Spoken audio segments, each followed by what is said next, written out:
가톨릭 개신교와 구교 가톨릭에 대해서 이야기를 하고 있는 책인데, 그거는 교회를 성당을 다니는 사람이 집필한 것이 아니고 일반 종교를 바라보고 있는 사람이 집필한 책이었었습니다.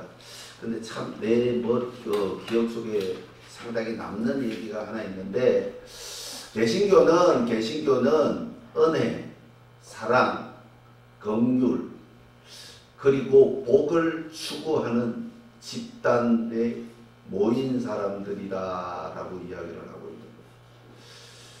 근데 이제 캐톨릭은 어떻게 돼? 십자가의 심판을 두려워하는 사람들이 모인 집단, 이렇게 기록되어져 있더라고요.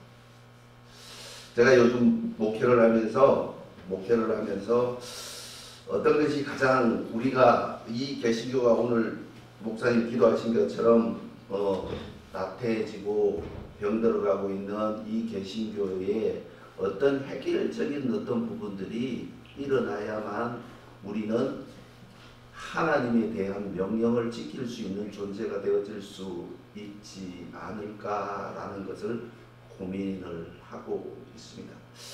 그럼 제가 신앙생활을 하면서 건 40여 년을 신앙생활을 하면서 점점점 언어들이 변해가기 시작하는 거예요. 언어들이. 지금 여기 최 목사님도 저기 뒤에 앉아 계십니다만은 어느 순간부터 기도를 드리옵니다, 하옵니다에서 합니다라고 바뀐 거예요. 기도합니다. 경외심이 점점점 하나님을 향한 두려움이, 하나님을 향한 마음들이 점점점 땅에 떨어져 가고 있다는 것입니다. 그래서 여호수아가 110세 때 죽고 나서 사사기에 들어서서 한 이야기가 이렇게 이야기를 합니다. 하나님을 알던 사람이 하나도 없다. 하나님을 아는 사람이 없다.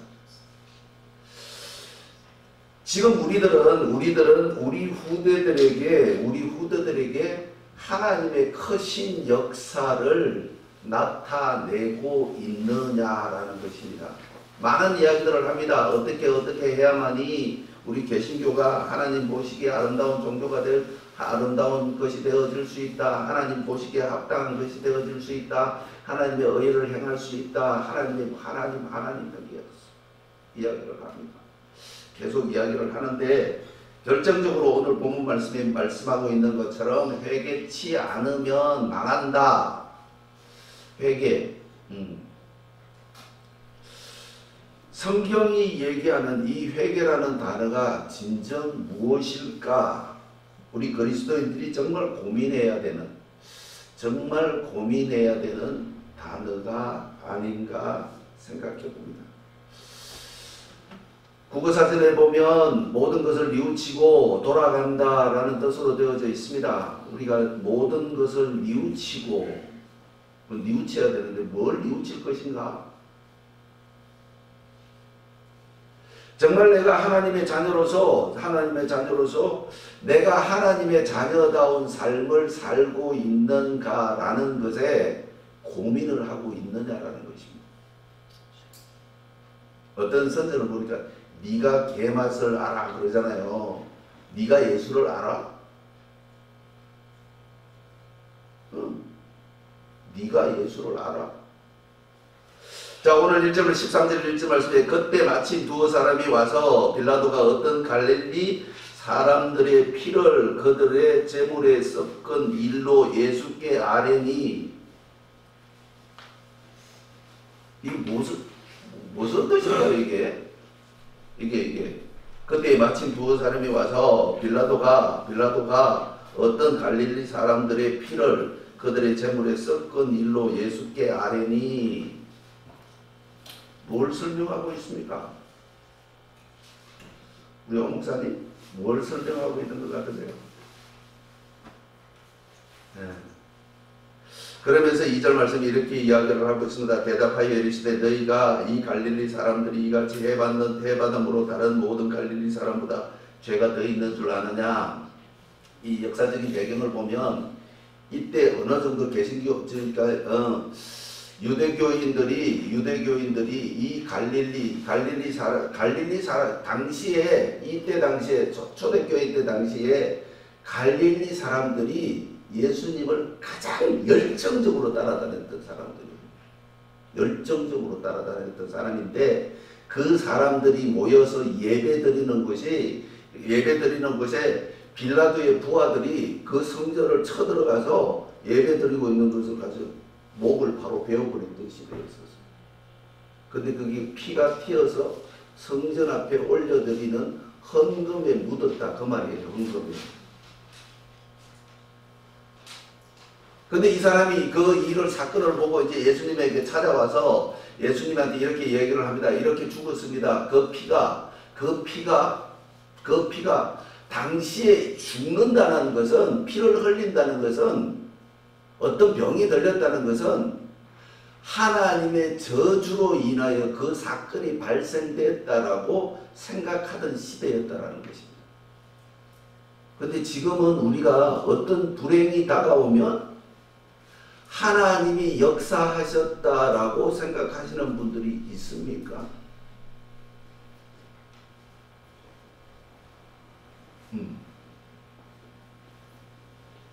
하나님의 역사고, 더더군다나 우리 개신교는 하나님의 은혜, 긍휼, 사랑, 그리고 복, 하나님께서 늘 우리를 도우시는 분으로, 잘 들으셔야 돼요. 잘못하면 또 세게지니까.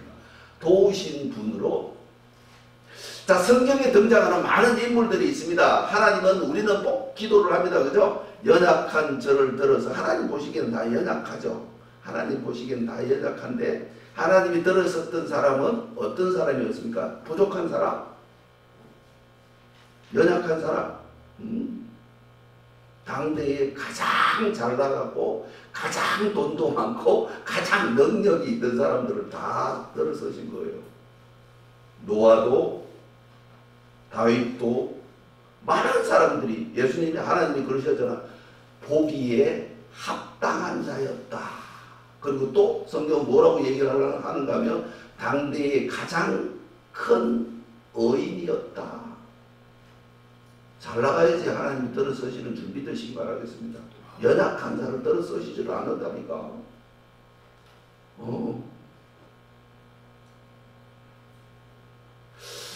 그래서 오늘 3절 말씀에 너희에게 이르노니 아니라 너희도 만일 회개하지 아니하면 다 이와 같이 망한다. 회개하지 않으면 망한다. 회개가 뭐냐? 결정적으로 우리 그리스도인의 회개는, 우리 예수 믿는 사람들의 회개는 세상의 허물로 인한 잘못을 회개하는 것은 당연하지만 우리의 회개는 원문 성경과 나함이라는 단어를 쓰고 있는데 결정적으로 내가 하나님의 피조물임을 인정하는 것이 회개라는 것입니다. 회개라는 것입니다. 우리는 하나님의 것임을, 우리는 하나님의 피조된 창조물임을 얼마나 생각하고 있느냐는 것입니다. 내가 누구냐 이거예요. 우리는 하면 내가 나된 것이 하나님의 은혜입니다 라고 이야기를 하고 있는데 본질적으로 내가 누구 것이냐 이런 거예요. 내가 누구 것이냐라는 거예요. 내가 누구 것인가라는 것에 대한 확신이 섰을 때 순종할 수 있고 그 순종에 합당한 열매를 맺는 삶을 살아가는 하나님의 자녀가 되어질 수 있다라는 것입니다. 우리는 하나님의 의를 강구하고 있습니다. 하나님의 의를 강구하고 있는데 이 하나님의 의가 우리들에게 어떤 영향을 끼치며 하나님의 의는 또 무엇인가라는 것입니다. 무엇인가? 우리는 수많은 시간 성경을 놓고 고민하지 않으면 우리는 하나님께로 돌아갈 수 있는 기회를 놓친다라는 것입니다. 우리는 구원에 대해서는 확신이 있는데 심판에 대해서는 확신이 없는 거예요. 심판에 대해서는. 개신교에서는 심판이라는 단어를 별로 안 씁니다. 거의. 예수 믿으면 무조건 심판대를 통과한다. 천천만만의 말씀. 어린 밤꿀지도 자, 여호수아가 이야기를 합니다. 자꾸 신앙들이 나태해지니까, 하나님으로부터 멀어지니까 이야기가 많은 다 모아놓고 너희들이 선택해라. 네가 좋은 것을 선택해라. 저쪽 동네에서 섬기던 바알을 선택하든지 이 땅에 있는 신들을 선택하든지 너희들이 좋을 대로 선택해라. 그러나 나와 내 집은 오직 여호와를 섬기겠다. 여호수아가 고백을 합니다. 그때 백성들이 뭐라고 그러는가 하면 목숨이 끊어지는 한이 있더라도 여호와를 섬기겠습니다 라고 많은 백성들이 여호수아 앞에 고백을 합니다. 그리고 나서 얼마 못 가서 그 1세대가 싹 죽고 나니까 여호와를 아는 사람이, 여호와의 기적을 본 사람이, 여호와께서 만나를 먹여준 그 사건적 역사를 아는 사람이 아무도 없고 당시에 여호와를 섬기는 자가 없었더라라고 이야기를 하고 있습니다. 우리 그리스도인들, 우리 한국 교회의 1세대 되시는 분들이 얼마나 고생을 했는지 모릅니다. 얼마나 고생. 아까도 우리 저인남 목사님하고 잠시 이야기를 했습니다마는 기도원에서 목사라고 그냥 싹 빠지도록 기도해서 환자들 먹이고 입히고 낫게 해주면 떠날 때는 말없이 그냥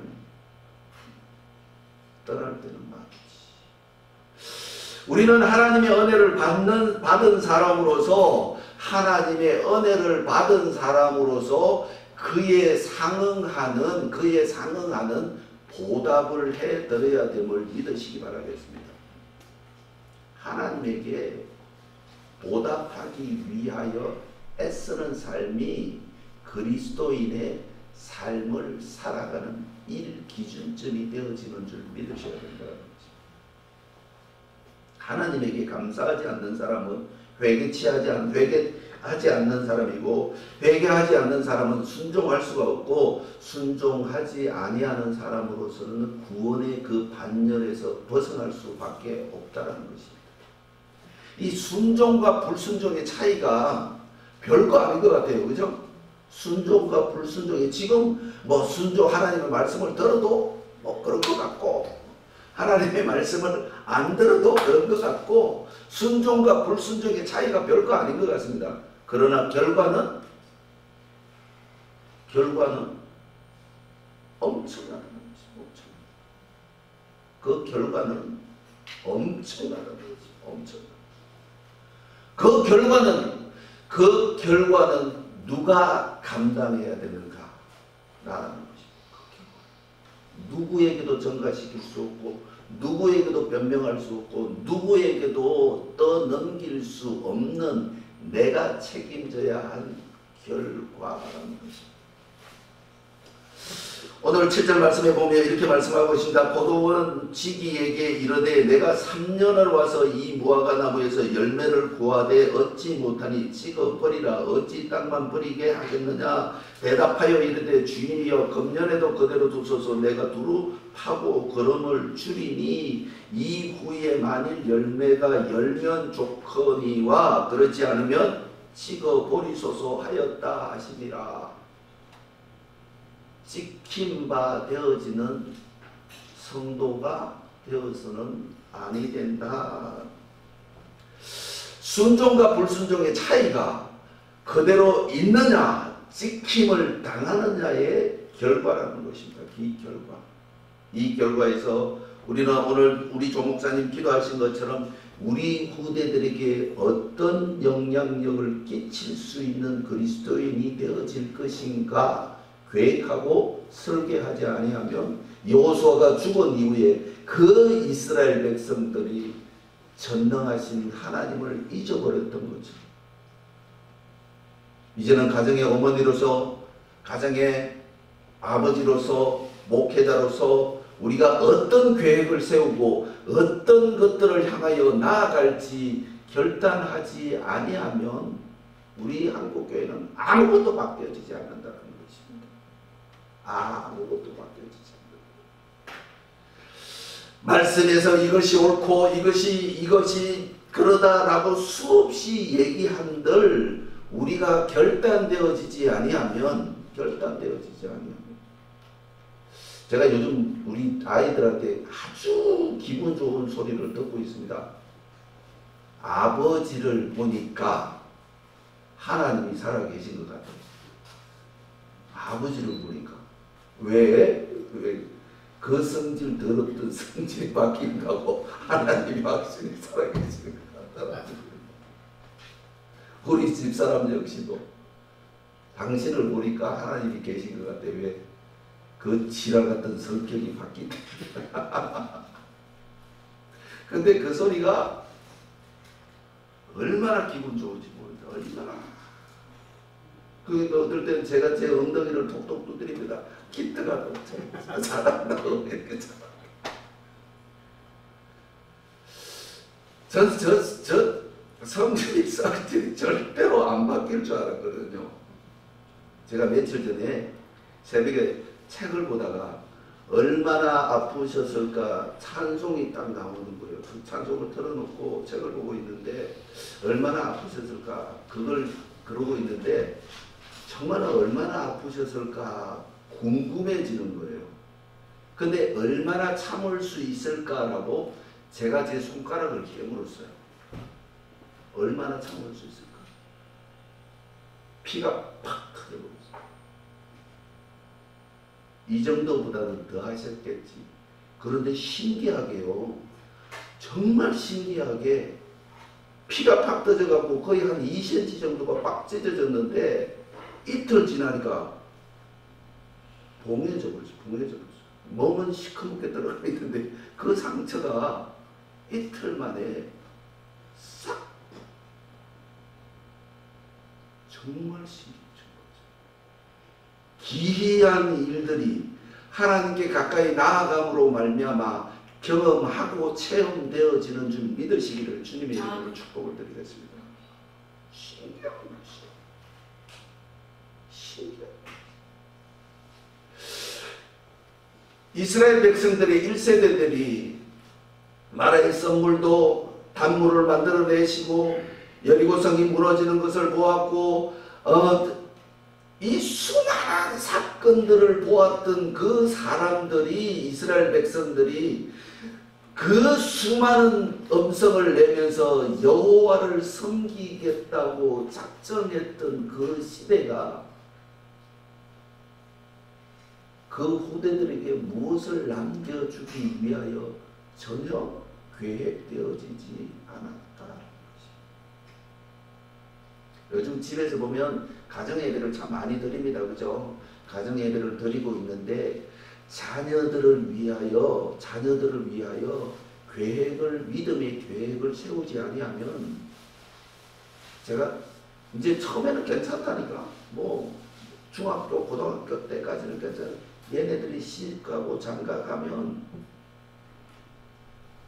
우리의 바운드 라인에서 벗어나잖아요.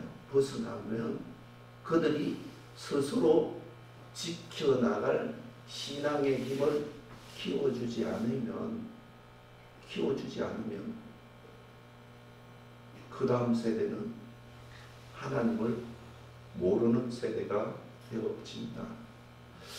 그들이 만약에 하나님의 모르는 세대가 되어진다면 이 무화과 나무처럼 열매 맺지 못하는 나무가 되어져 버린다면 우리가 무슨 소용이 있겠냐는 것입니다.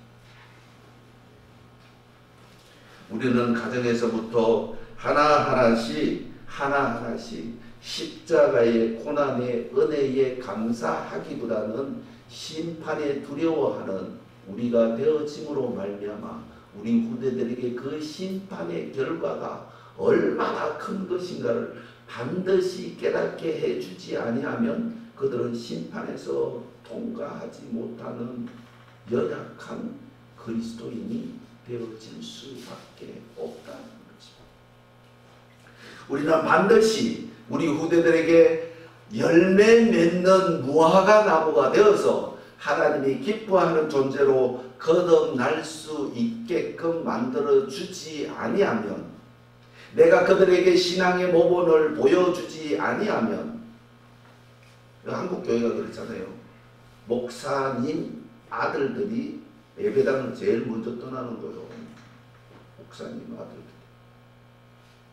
다 그런 건 아닌데, 목사님 아들들이 가장 먼저 교회를 던진다. 그게 첫 번째는 제가 이렇게 한국 교회사를 보니까 그 첫 번째는 1세대 목사님들이 성도들한테 너무 열중하다고 보니까 가정을 등한시한 거예요. 가정이 1순위인 줄 믿으시기 바라겠습니다. 가정이 1순위가 돼요. 초대교회 목사님들은요, 가정에 때거리가 있는지 없는지도 모르고 그냥 막 성도들만 죽어라고.